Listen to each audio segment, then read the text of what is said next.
Olá pessoal, sejam bem-vindos. Eu sou Henrique Freire Soares e nós vamos dar início agora a essa nossa videoaula sobre nutrição na prevenção e também no tratamento da neurodegeneração e da longevidade. E a gente vai começar assim, pessoal. Nós vamos começar apresentando um trabalho que foi publicado este ano, que é uma bela revisão sobre quais são os cuidados nutricionais, as intervenções nutricionais que nós podemos fazer para gerar um envelhecimento saudável e melhorar a nossa expectativa de vida, né? Envelhecer com qualidade de vida. Então, de uma forma geral, a gente precisa manter ali na terceira, quarta idade, na medida que envelhecemos, a capacidade de mobilidade. Isso está muito relacionado à capacidade de manter a massa muscular e evitar a perda da massa óssea, melhorar a qualidade visual, evitar a perda ali da retina, da mácula ótica, a densidade de pigmentos que a gente tem que manter ali com astaxantina, né, os carotenoides de uma forma geral, luteína, zeaxantina, manter a saúde do coração e a saúde cardiovascular, especialmente controlando a pressão arterial e mantendo os níveis de triglicerídeos adequados, evitar a hiperglicemia, né, o cuidado com a nossa glicemia, com a glicose sanguínea, porque a formação de proteínas amiloides no cérebro está associado a esse quadro hiperglicêmico, evitar o declínio cognitivo. Então, esse aqui vai ser o principal aspecto dessa nossa videoaula, como manter essa capacidade cognitiva, como manter a memória, a capacidade de raciocínio e cuidar de uma forma geral da saúde do trato respiratório, porque a gente sabe muito que o idoso acaba tendo perda da qualidade de vida, muitas internações, pode até óbito por conta de infecções, gripes, resfriados, pneumonia, pela perda do sistema imunológico. Só que como a proposta dessa aula, a gente fala muito do declínio cognitivo, né, da neurodegeneração. E o legal desse trabalho foi esse fato de valorizar a intervenção, e ele valoriza especialmente como a nutrição, na capacidade de manter lá na terceira idade, né, no idoso, manter a capacidade funcional, essa curva vermelha aqui. Né? Então o principal é garantir qualidade de vida e capacidade funcional de que todos os nossos tecidos, órgãos mantenham a capacidade funcional, então seja a visão, função renal, função cardíaca, função neuronal, de raciocínio, de memória, e a gente faz isso através dos cuidados nutricionais. Então é legal que a gente tenha publicações científicas atuais, no ano de 2019, dando respaldo científico para isso, mostrando que a nutrição é muito importante para manter essa qualidade de vida. Assim como a atividade física o sono o controle do estresse mas a nutrição tem um aspecto fundamental. Então, nutrir bem na fase adulta para evitar, para fazer como prevenção da neurodegeneração e, claro, também fazer intervenções nutricionais quando a gente já tem um idoso com o princípio de Alzheimer, de Parkinson, etc. Se a gente for para a fisiopatologia e pensar nos principais fatores que levam às doenças aqui ó, na esquerda, as neurodegenerativas, sem dúvida a gente encontra esse quadro que se apresenta aqui nessa publicação.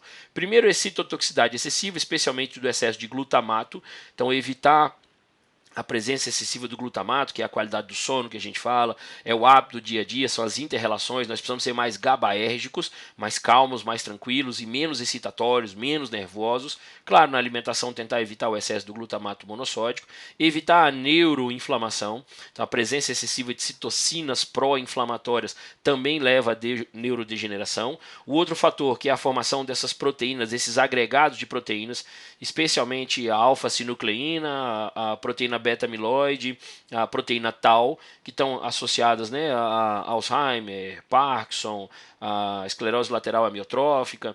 Então esses são os fatores e a gente tem intervenção nutricional para isso. E o outro é o estresse oxidativo, então a gente tem quadro de inflamação, estresse oxidativo e a perda da função mitocondrial. A disfunção mitocondrial está associado à neurodegeneração, ou seja, a gente tem que intervir, fazer prevenção e tratamento para melhorar essa função mitocondrial, combater o estresse oxidativo, evitar a excitotoxicidade, evitar a formação de proteínas, de agregados proteicos, evitar a concentração excessiva de cálcio no ambiente dentro das células neuronais e evitar a neuroinflamação. Fazendo isso, a gente cuida das células e evita a chamada apoptose dessas células.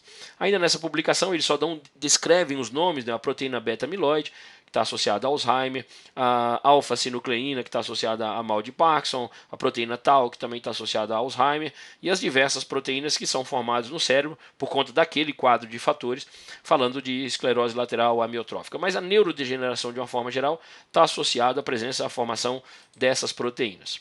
A gente acrescenta informação também nessa publicação recente sobre os cuidados que a gente tem que ter sempre com a hiperglicemia, que ele chama assim, o efeito do açúcar no cérebro, que na verdade é o problema da diabetes tipo 2.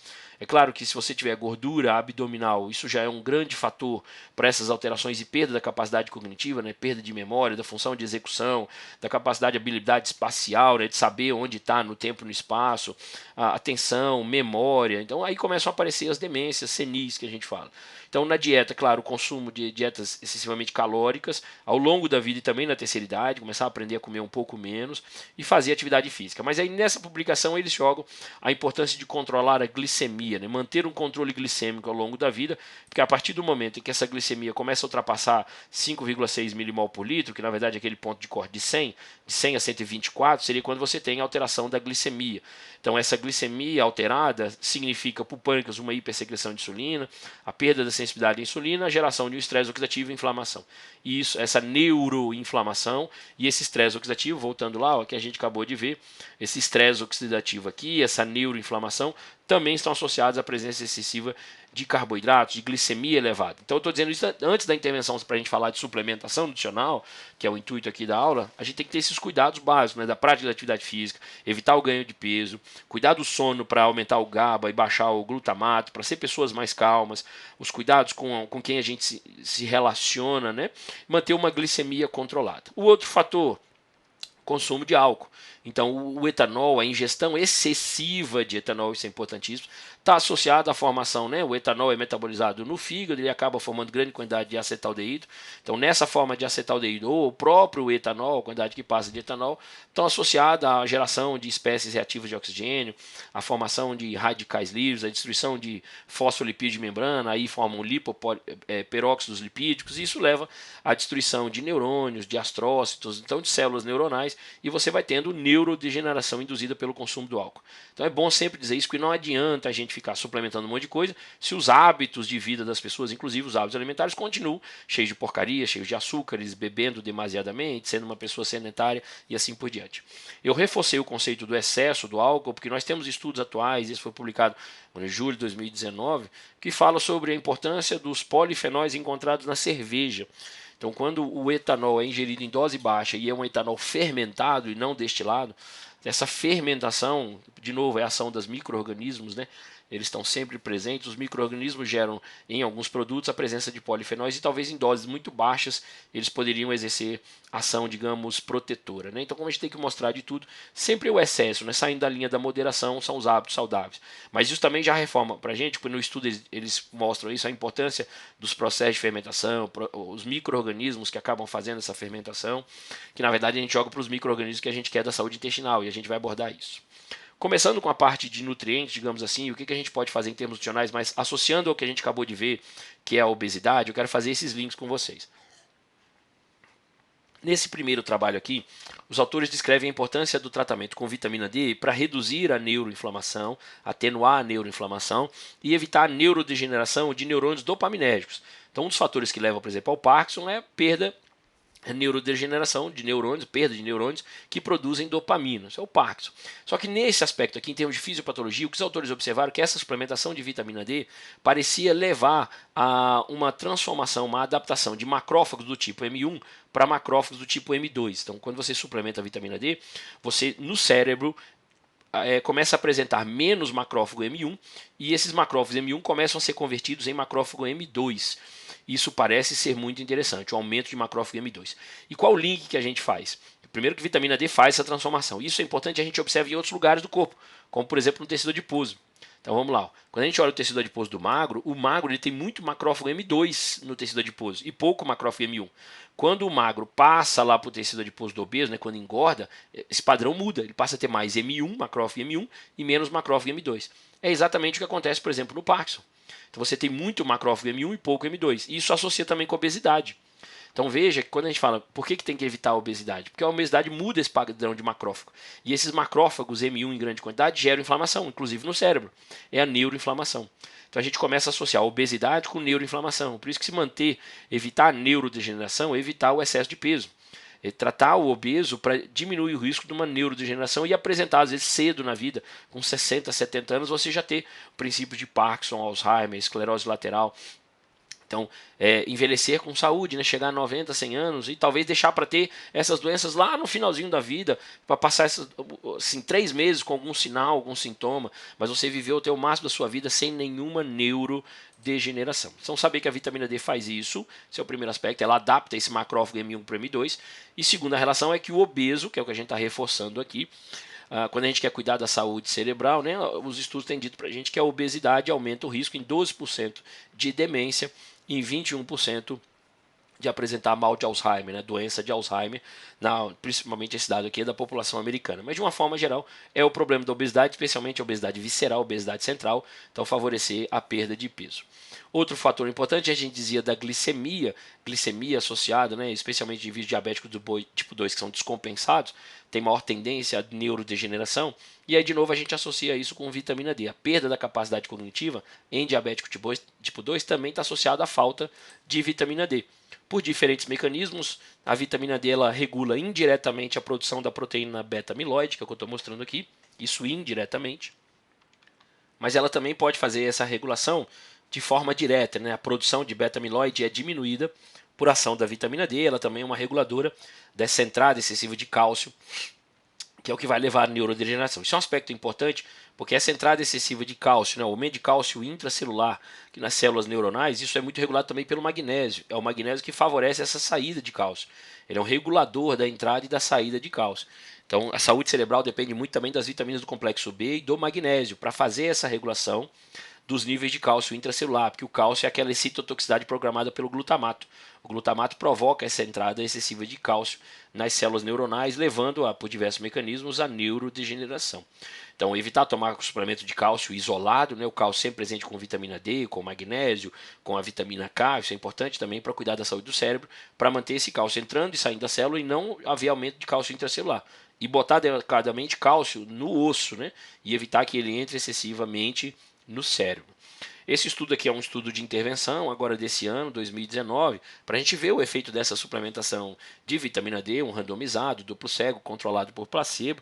Então, 210 pacientes que apresentavam, né, Alzheimer e doença de Alzheimer, e esses pacientes foram suplementados com dose pequena, 800 UI de vitamina D. Aí eles fizeram a avaliação primeiro aos 6 meses, continuaram suplementando e depois ao final de um ano, com 12 meses, avaliaram também. Avaliaram o nível de vitamina D, o nível de proteína beta-amiloide e o precursor da proteína beta-amiloide, que é o APP, que está dando origem à formação da proteína beta-amiloide. Então você veja, primeiro o nível de vitamina D, como ele aumentou significativamente em quem tomou esse grupo aqui, nessa bolinha preta é o grupo que recebeu o tratamento, que recebeu a vitamina D. Veja, esse aqui é o precursor da proteína beta-amiloide, a tendência dele é só cair, ó. Bolinha preta, repito, é o grupo que recebeu as 800 UI de vitamina D. O outro grupo no início caiu, mas a tendência depois do final do ano é aumentar a formação do precursor da beta-amiloide. E a proteína beta-amiloide propriamente dito, você veja que ela só vai diminuindo, ó, depois de um ano. A tendência é diminuir, enquanto que no grupo que não recebe vitamina D, no início ela tendeu a aumentar, depois caiu levemente, mas há uma diferença, e no estudo eles dizem que todas essas diferenças são consideradas significativas. Uma diminuição, a tendência é só cair com uma simples reposição de vitamina D com 800 UI. Ou seja, para neurodegeneração, você não precisa fazer aquelas mega doses de vitamina D. Ficar tomando 10 mil, 15 mil, 20 mil. Não há necessidade disso. Os estudos atuais mostram que doses pequenas, você pode dar 800, 1000, 2000 de vitamina D, são excelentes para prevenir a neurodegeneração. Veja que isso aqui é tratamento, hein? É paciente idoso já com Alzheimer e você está diminuindo a formação de proteína beta-amiloide.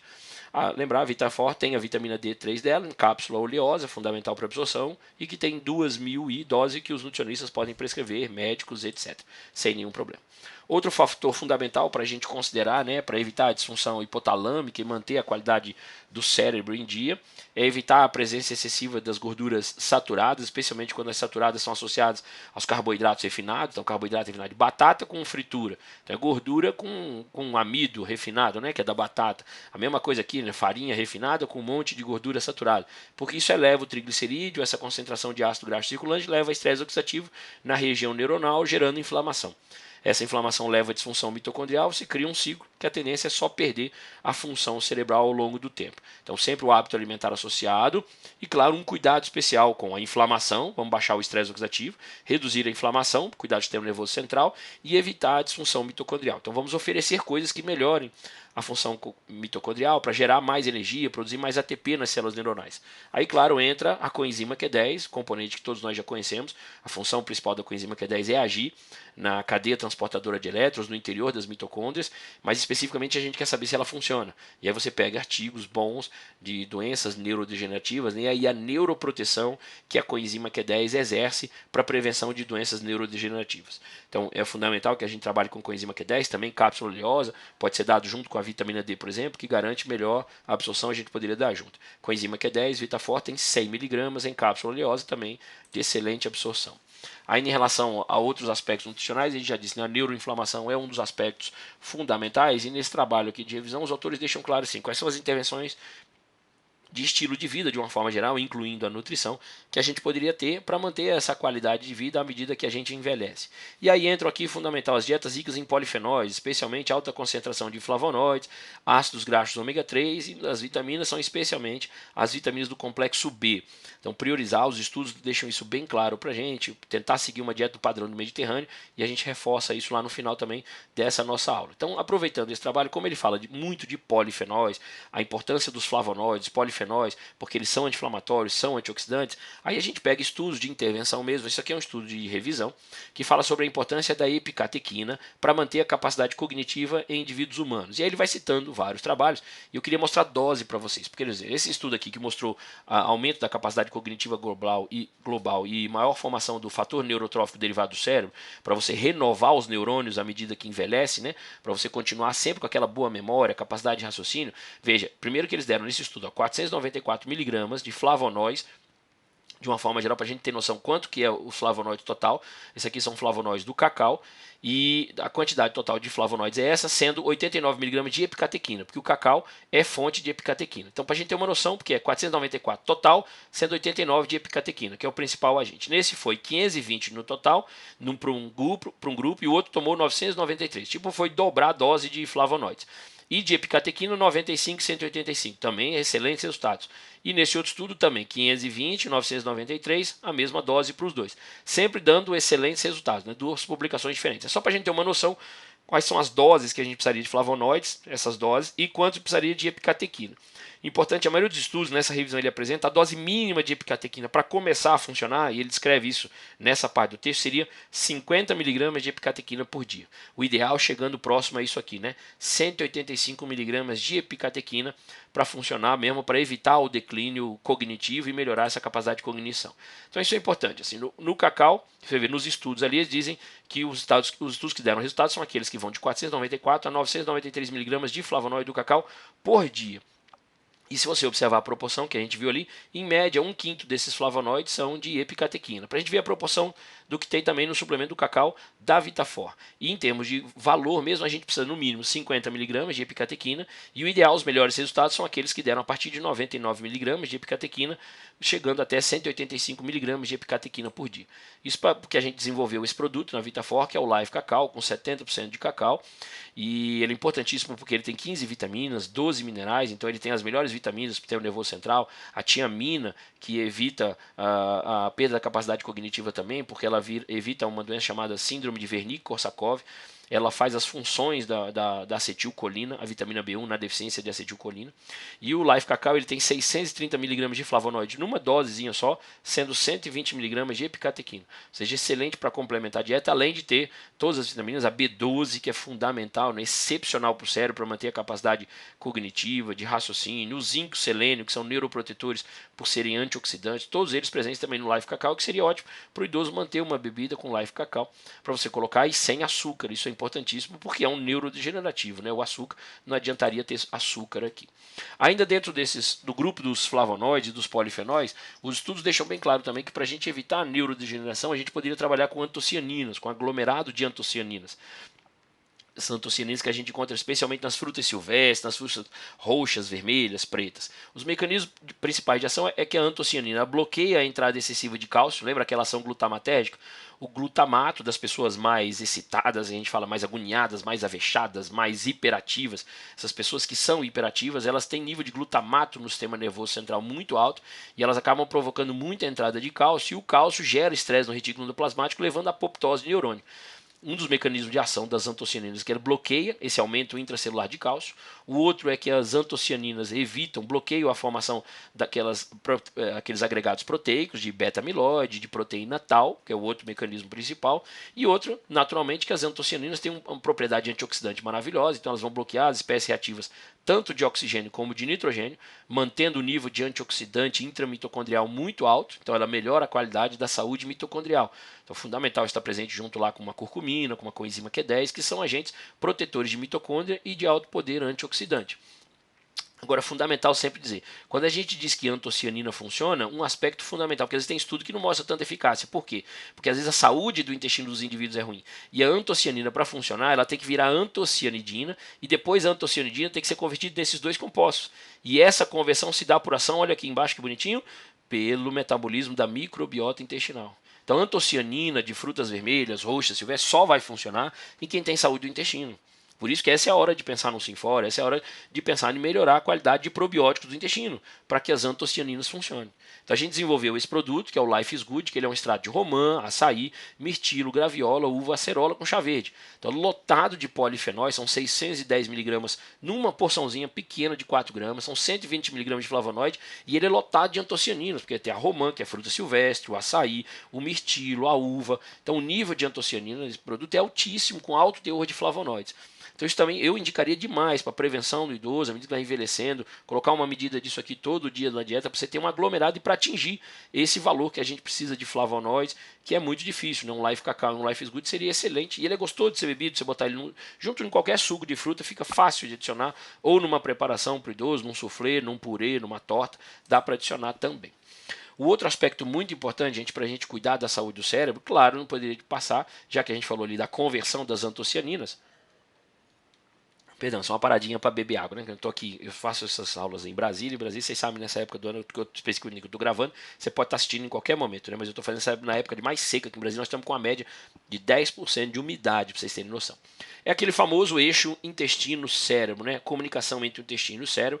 A gente já sabe hoje que o cérebro, o intestino se comunica com o sistema nervoso central para manter a qualidade da saúde do cérebro ao longo da vida por diferentes mecanismos. Então, seja por neurotransmissores que o próprio intestino produz, por exemplo, 5-HT, que é a serotonina.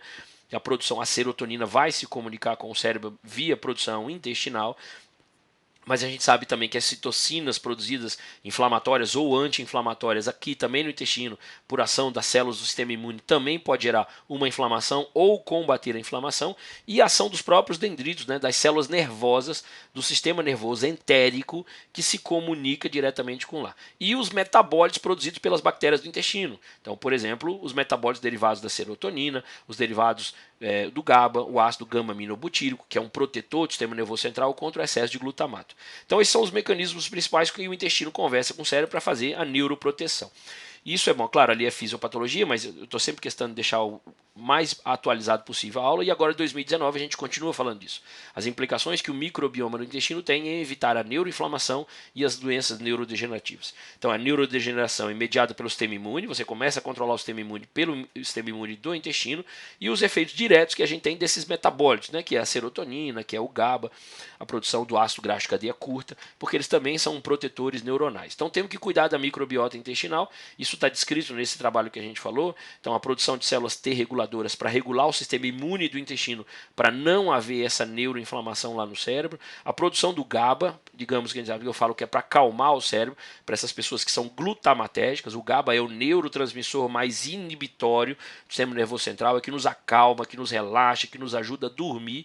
Então, especialmente para essas pessoas, né, que têm dificuldade do sono, que chegam à noite muito excitadas, nervosas, intensas, preocupadas com aquilo que deixaram de resolver no dia, né, são muito pilhadas e às vezes pensam negativamente, estão sempre pensando no pior, naquilo que ainda vai acontecer. Essas pessoas precisam mais de GABA, e a gente começa a produzir GABA a partir do intestino, colocando uma microbiota saudável. Então é fundamental, de repente, pensar aí num Sinfor para regular de vez em quando, que o idoso possa tomar, se ele já tem um Alzheimer, já tem um Parkinson, alguma neurodegeneração, sinais e sintomas de neurodegeneração, de repente oferecer diariamente. Se é para prevenção, lá 2 vezes na semana, 3 vezes na semana, para manter essa microbiota saudável, já que esses micro-organismos eles são capacidade de se manter ali no nível de estagnação, né, numa boa quantidade do intestino, ali 48 horas. Então a gente precisaria ali 3 vezes ao dia, também estaria excelente. Outro aspecto que eu acho muito bom é a curcumina. Esse produto aqui, olha, é espetacular, gente. Ofereceu o açafrão da terra no dia a dia, e se o paciente já apresenta, né, sinais de neurodegeneração, oferecer suplementação de curcumina mesmo. Aqui é um estudo para ver o estrago que o glutamato monossódico faz. Aqui, primeiro estudo, a gente vai mostrar em animais. Então você veja que quando você põe o glutamato monossódico, né, você vai ver um efeito de aumento da concentração de glutamato lá no hipocampo dos animais, né? O hipocampo, região do sistema nervoso central, e quando você adiciona curcumina, esse nível de glutamato diminui. Então a curcumina é um neuroprotetor, né? Diminui a entrada de glutamato lá no sistema nervoso central. Mas o principal é medir a inflamação. Será que gera-se muita inflamação e eu consigo poupar a inflamação com a curcumina? Então o glutamato ele inflama, veja a diferença para cá no controle, né? Ela aumenta, glutamato monossódico é terrível. Lembrar que isso não é só dieta, o glutamato é da dieta, mas eu sempre falo a excitabilidade pelo glutamato. Pessoas que são glutamatéricas, a gente tem que acalmar essa população. No Brasil isso então está excessivo, né? Essa brigaiada política está demais. Mas aí quando você coloca a curcumina, pronto, dá aquela reduzida na inflamação e a neuroproteção em animais estava comprovada. Você vê ainda a atividade da acetilcolinesterase. O que é acetilcolinesterase, professor? É a enzima que destrói a acetilcolina. E a acetilcolina é o neurotransmissor da memória. O principal neurotransmissor que nos mantém com capacidade de memória. Seja memória de trabalho, memória rápida, memória de longo prazo, memória de curto prazo, a acetilcolina está sempre presente. Então o glutamato ele aumenta a atividade da enzima, que destrói a acetilcolina. Quando você põe curcumina junto, ó, glutamato mais curcumina, você diminui a atividade da acetilcolinesterase. Isso é excelente para manter a capacidade de saúde do cérebro. Aí aqui a gente já passa para estudo em humanos também, avaliando função de memória, formação de proteína beta-amiloide, de proteína tal, com ação de curcumina, né?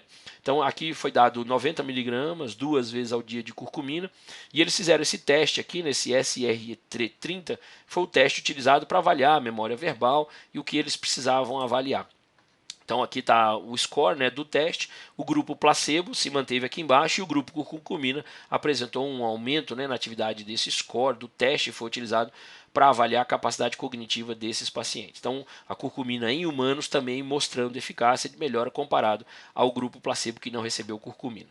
Repito a importância da acetilcolina, é um neurotransmissor produzido aqui na fenda sináptica, no neurotransmissor, no neurônio pré-sináptico, vai cair na fenda sináptica, vai encaixar lá no receptor do neurônio pós-sináptico e exercer a atividade que a gente fala colinérgica, que é melhorar a capacidade de memória.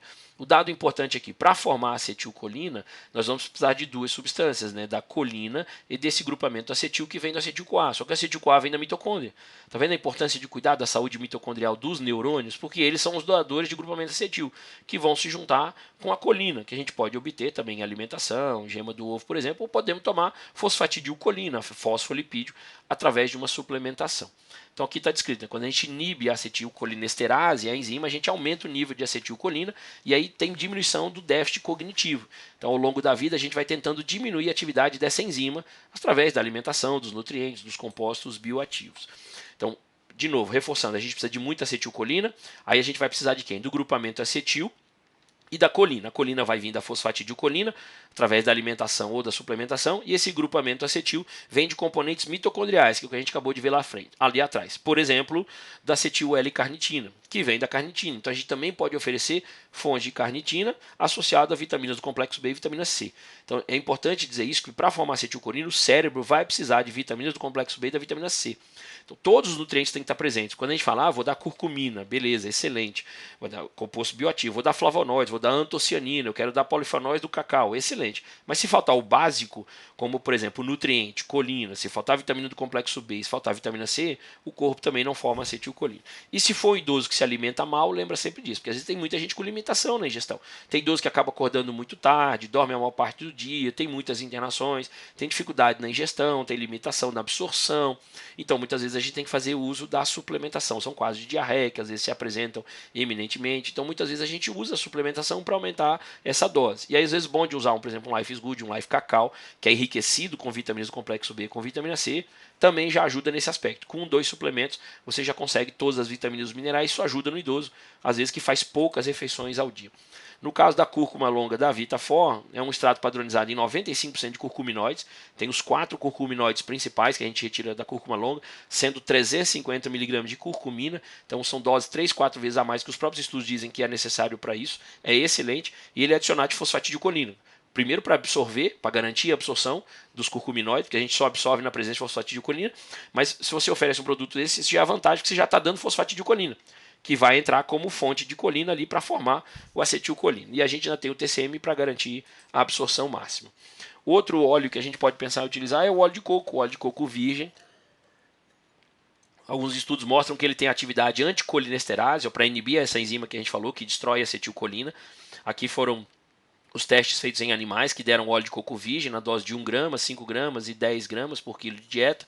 Você veja uma diminuição nos 3 grupos da atividade da acetilcolinesterase, e aí o nível de acetilcolina acaba aumentando. No grupo com 1 aumentou quase nada, mas no grupo com 5 com 10 já houve aumento significativo. O efeito aqui é de quê? É dos polifenóis do coco, não é problema do TCM. Isso aqui sim é dos polifenóis, por isso tem que ser óleo de coco virgem, que é aquele que mantém grande quantidade de polifenóis. E por que eu sei que é polifenol? Porque o estresse oxidativo diminui. E polifenol tem ação antioxidante, TCM não. Então, MDA é o malonodialdeído, é um marcador de estresse oxidativo. E quando você dá o óleo de coco virgem, veja, o MDA diminui. Então, é uma proteção antioxidante para reduzir o estresse oxidativo, além de inibir a acetilcolinesterase. Então, você aumenta a acetilcolina e bloqueia o estresse oxidativo. Isso deve-se, fato, dos polifenóis do coco poderem ser utilizados. Então, o coco é um alimento excelente. Se você quiser suplementar também com óleo de coco, desde que ele seja virgem, excelente, tem que valer a pena para ter polifenol. Então, o estudo acaba concluindo isso, né? O óleo de coco virgem, ele consegue bloquear a atividade da acetilcolinesterase, então ele vai aumentar o nível de acetilcolina, além de que os polifenóis do óleo de coco virgem têm uma ação antioxidante para aumentar as enzimas antioxidantes, especialmente as mitocondriais, evitando a formação do malonodialdeído, que é um peróxido lipídico que bloqueia, né, a transmissão sináptica. Então você mantém a memória, a qualidade de vida, evita a neurodegeneração. O óleo de coco virgem pode ser excelente para isso também. Ainda para a gente acrescentar informação, eu queria falar um pouquinho mais sobre a importância dos ômega 3, do controle da neuroinflamação. Então, à medida que a gente vai saindo, né, da idade jovem e vai envelhecendo, a nossa capacidade de manter a produção de interleucina 10 ela vai caindo, que é muito anti-inflamatória, e a gente vai começando a ter fatores que levam à inflamação. Então, a gente precisa trabalhar com alguns nutrientes compostos que sejam anti-inflamatórios, e aí entra o ômega 3. Sem dúvida, o DHA é o que tem maior poder anti-inflamatório, primeiro porque ele aumenta a formação de sinapses nervosas, então o raciocínio é mais rápido nessa transmissão nervosa, então o suplemento que tenha DHA é fundamental. Outros mecanismos de ação é porque o DHA é incorporado na membrana celular, então além de reduzir a resposta inflamatória, ele também reduz a proteína de formação desses peptídeos, né, proteína beta-amiloide, diminui o estresse oxidativo, então está associado à prevenção e à diminuição do declínio neurocognitivo. Então investir no DHA, esse aqui é um estudo que fez isso com indivíduos jovens, suplementação de DHA. Então a dose que eles utilizaram foi 1,16 aqui, tá vendo? 1,16 de DHA. Então se você usa o DHA da VitaForce, seriam 2 cápsulas desse DHA, se você quiser. A conclusão dos autores é essa: a suplementação de DHA melhorou a memória nesses indivíduos jovens que estavam habituados a comer pouca quantidade de DHA na dieta, né? Tinha um hábito dietético de consumir pouco DHA, porque é muito comum na população, porque a gente só encontra isso aqui em frutos do mar de uma forma geral, né? Nos peixes em maior concentração e nas algas marinhas. Mas o consumo de peixe na população brasileira acaba sendo muito baixo, né? Quem come menos de 2 vezes por semana, que eles consideram consumo baixo. E boa parte da população come, às vezes 1 vez por semana, não come às vezes na semana, não come peixe dia nenhum. Então essas pessoas precisariam de uma fonte de DHA ao longo da vida para prevenir essa neurodegeneração. Um outro estudo, aí trazendo um pouco mais novo, você vê um feito com população idosa, chinesa, com perda da capacidade cognitiva leve, né? Eles chamaram isso de MCI, são indivíduos idosos, 86 indivíduos com perda da capacidade cognitiva leve. Eles tomaram 480 mg de DHA e 720 de EPA. Então isso aqui é um outro estudo que você vê que a dose maior é de EPA, para mostrar que o EPA também tinha função. Então se você somar aqui 7 com 11 vai dar 1.200 mg, né, formando a soma. Se você der um ômega 4, por exemplo, ômega 4 plus de 2 a 3 cápsulas ao dia. Fizeram esse teste aqui para avaliar a capacidade cognitiva. E aí, vários desses testes ele é subdividido em várias etapas. Então, por exemplo, a velocidade de percepção melhorou. Isso aqui é o placebo, que é o ômega 3, uma melhora em homens e nas mulheres também, uma melhora significativa da velocidade perceptiva, da memória de trabalho. Também houve a melhora significativa em homens. Em mulheres não deu significante, mas você vê que a tendência também é melhorar. O outro teste, a eficiência de imagem espacial, também melhorou de forma significativa. Esse é placebo, esse é o ômega 3, também melhorou nas mulheres. Então, a conclusão deles é que o ômega 3 melhora a função cognitiva em indivíduos idosos lá na população chinesa que tinham perda da capacidade cognitiva. Então é tratativo, você vê, isso aqui não é nem prevenção, ele está tratando mesmo pacientes idosos com perda da cognição, tomando ômega 3 e dá resultado. E você vê aí 1.200, 1.300 miligramas. Então seja um ômega 4 Plus, seja um DH, funciona. E se você ainda quiser, você pode fazer uso do óleo de CRIO. Tem estudo com CRIO? Também tem estudo com CRIO. Esse aqui foi feito um estudo de suplementação durante 12 semanas. Um grupo recebia TCM puro, o outro recebia óleo de CRIO e o outro recebia um óleo de sardinha, que o ômega 3 ali está incorporado na forma de triglicerídeo. Né? No caso do ômega 3 do CRIO, ele está incorporado na forma de fosfolipídio. Então o principal aqui era para comparar o ômega 3 na forma de fosfolipídio, com fosfatidilcolina, e o ômega 3 incorporado na forma de triglicerídeo, que era o óleo de sardinha. Então, a dose utilizada, que é a tabela da concentração, né, de MCT, de óleo de CRIO e do óleo de sardinha, eu só aumentei a parte aqui de baixo para a gente ver a quantidade de EPA, porque no óleo de CRIO era 193 de EPA, e no óleo de sardinha 491 de EPA. E a quantidade de DHA, que é aqui embaixo, era de 92 no óleo de CRIO e 251 de sardinha. Então tinha muito mais EPA e DHA no óleo de sardinha, que era 491 e 251. Né? E aqui era só 193 com 92. Mesmo tendo menos EPA e DH no óleo de CRIO, veja o resultado. Ó. Porque, importantíssimo, eles avaliaram oxihemoglobina, que é a hemoglobina ligada com alta concentração de oxigênio. E por que avaliar a oxihemoglobina? Porque quando você avalia a oxihemoglobina, você está identificando o nível de ativação de regiões específicas de função cerebral que resulta na capacidade de executar as perguntas. Então, os testes que eram feitos, a capacidade de execução, responde rápido, conseguiu responder certo, você pode analisar isso através do nível de oxihemoglobina avaliado nas pessoas. E aí você veja o nível de oxihemoglobina. Então você tem uma curva aqui embaixo que decresce até no final, depois das 12 semanas. Esse triângulo é o MCT, que não tinha ômega 3 nenhum. Você tem uma curva que melhora, no início aqui com 6 meses não dá melhora, mas depois de 12 meses melhora. Quem é esse quadradinho? O quadradinho é o óleo de sardinha, mas veja que o efeito é muito melhor. Já melhora com 6 meses e melhora ainda mais depois de 12 semanas, perdão, não é meses, é 6 semanas, depois de 12 semanas foi o óleo de CRIO. Então, mesmo com uma dose menor de EPDH, o CRIO funciona melhor. Por quê? Porque ele está com fosfatidilcolina, ele está com fosfolipídio, e aí o ômega 3 já incorpora direto na membrana do sistema nervoso central pelo fato dele estar incorporado já no fosfolipídio. Então, o resultado é muito mais eficaz. Tá, pessoal? Então, de uma forma geral, quando a gente fala em saúde cerebral, é priorizar para evitar neurodegeneração, tratar, é oferecer fontes de ácido oleico monoinsaturado, que é gordura de qualidade, que é o abacate, é o açaí, é o azeite de oliva, polifenóis, que a gente citou aqui, por exemplo, que a gente poderia trabalhar com cacau, com Life is Good, as vitaminas A, o complexo B, a vitamina C e a E, proteção antioxidante. Mostramos estudos também com a ação da vitamina D, os estudos com ômega 3, garantir os minerais de forma adequada e aminoácidos se o paciente idoso tiver uma deficiência no consumo proteico, aí a gente pode oferecer um whey protein, seria excelente também, um isofó, até porque as proteínas do soro do leite estão associadas a evitar a perda de massa magra, de massa muscular no idoso, que é fundamental, dá excelentes resultados. Tá bom? Eu espero que você tenha gostado dessa nossa aula. Se você quiser me acompanhar lá no meu Instagram é @ricknutri. Forte abraço a todos.